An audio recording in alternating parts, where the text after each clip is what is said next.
পটচিত্রের অভিশাপ ১ রহস্যের সূত্রপাত গ্রামের এক কোণে একটা পুরনো বাঁশবাগান ছিল, যেখানে সাধারণত কেউ একা একা যেত না।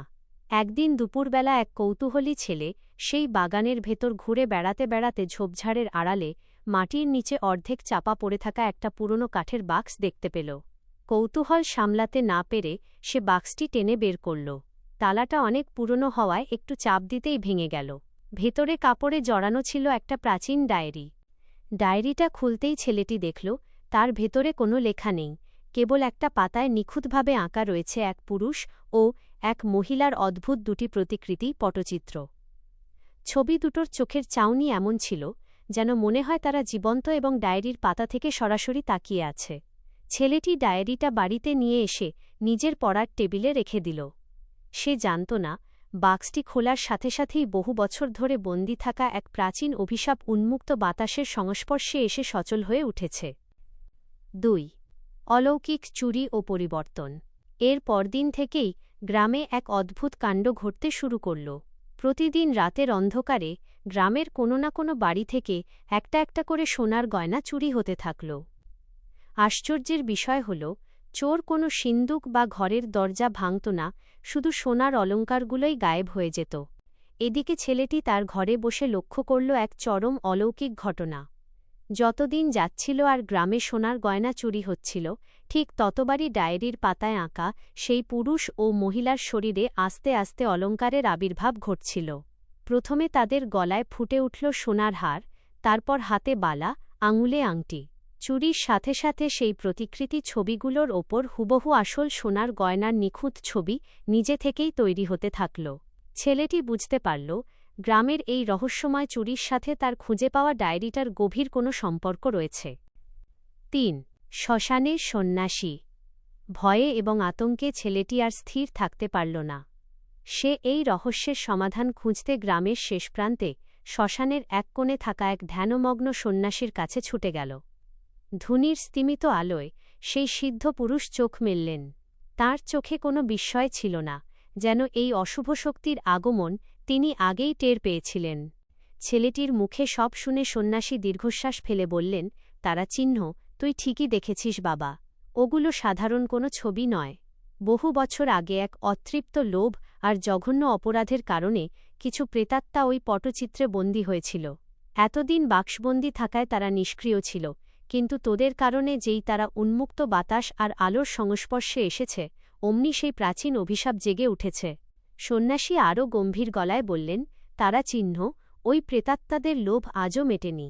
গ্রামের মানুষের অলঙ্কার চুরি করে তারা নিজেদের সেই প্রতিকৃতিকে সাজিয়ে তুলছে। যেদিন ওই পুরুষ আর মহিলার শরীর সম্পূর্ণ সোনায় ঢেকে যাবে, সেদিন তারা ওই ছবি থেকে জীবন্ত হয়ে বাস্তবে নেমে আসবে, আর তারপর পুরো গ্রাম ধ্বংস হয়ে যাবে। ছেলেটি ভয়ে কাঁপতে কাঁপতে বলল, এর থেকে বাঁচার কি কোনো উপায় নেই ঠাকুর? সন্ন্যাসী তখন ধুনি থেকে এক মুঠো পবিত্র বিভূতি, ছাই এবং একটি তামার খঞ্জর বের করে ছেলেটির হাতে দিয়ে বললেন, তারা চিহ্ন আজ অমাবস্যার রাত। আজই তাদের শক্তি সবচেয়ে বেশি, আবার আজই তাদের শেষ করার একমাত্র সুযোগ। ঠিক মাঝরাতে তুই ওই ডায়েরিটা নিয়ে গ্রামের মাঝখানের মাঠে যাবি। এই বিভূতি ছবির ওপর ছড়িয়ে দিবি, তাতে প্রেতাত্মারা কিছুক্ষণের জন্য অবশ হয়ে পড়বে। ঠিক সেই মুহূর্তে এই তামার খঞ্জর দিয়ে ছবি দুটোর বুকে আঘাত করবি। মনে রাখিস, একটুও যেন ভুল না হয়। ভয় পেলে তুইও ওই ছবির অংশ হয়ে যাবি।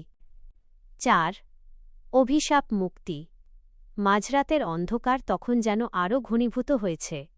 গ্রামের বাতাসে একটা অদ্ভুত ভারী গন্ধ। ছেলেটি কাঁপতে কাঁপতে ডায়েরিটা বুকে নিয়ে মাঠের মাঝখানে এসে দাঁড়াল। ডায়েরিটা খুলতেই সে শিউরে উঠল। ছবি দুটোর গলা, হাত, বুক তখন দামি দামি সোনার গয়নায় প্রায় ভরে গেছে। শুধু কপালটুকু বাকি। আর সবচেয়ে ভয়ের বিষয়, ছবির সেই পুরুষ আর মহিলার ঠোঁটের কোণে তখন এক চিলতে অশুভ, জীবন্ত হাসি ফুটে উঠেছে। হঠাৎ চারপাশের বাতাস প্রচণ্ড বেগে বইতে শুরু করল। ছেলেটি বুঝল আর এক মুহূর্তও সময় নেই। সে নিজের সমস্ত ভয়কে দূরে ঠেলে সন্ন্যাসীর দেওয়া সেই পবিত্র বিভূতি জোরে ছুঁড়ে দিল ছবি দুটোর ওপর। নিমেষের মধ্যে ছবি থেকে একটা বিকট, যন্ত্রণাদায়ক চিৎকার ভেসে এল। বাতাসের বেগ আরও বেড়ে গেল, যেন অদৃশ্য কোনো শক্তি ছেলেটাকে উড়িয়ে নিয়ে যেতে চাইছে। কিন্তু ছেলেটি এবার আর পিছপা হল না। সে ডানহাতে শক্ত করে তামার খঞ্জরটা ধরল এবং পুরো শক্তি দিয়ে প্রথমে পুরুষের এবং পরে মহিলার বুক বরাবর আঘাত করল। ধরাম, একটা তীব্র আলোর ঝলকানি আর কানফাটা আওয়াজ হল। পর মুহূর্তেই চারপাশ একদম শান্ত, বাতাস থেমে গেল। ছেলেটি ধপ করে মাটিতে বসে পড়ল। সে টর্চের আলো ফেলে দেখল ডায়েরির পাতা দুটো একদম পুড়ে ছাই হয়ে গেছে, আর তার পাশেই মাটিতে স্তূপ হয়ে পড়ে আছে গ্রামের মানুষের হারিয়ে যাওয়া সমস্ত সোনার গয়না, একদম অক্ষত। পরদিন সকালে গ্রামের মানুষ যখন তাদের চুরি যাওয়া গয়না ফেরত পেল, তখন আনন্দের সীমা রইল না। তবে ছেলেটি কাউকে আসল সত্যটা জানতে দিল না। সে শুধু দূর থেকে শ্মশানের দিকে তাকিয়ে মনে মনে সেই সিদ্ধ পুরুষকে প্রণাম জানাল। গ্রামটা আবার শান্ত হল, আর ডায়েরির সেই অভিশপ্ত পটচিত্র চিরকালের মতো ইতিহাসে হারিয়ে গেল।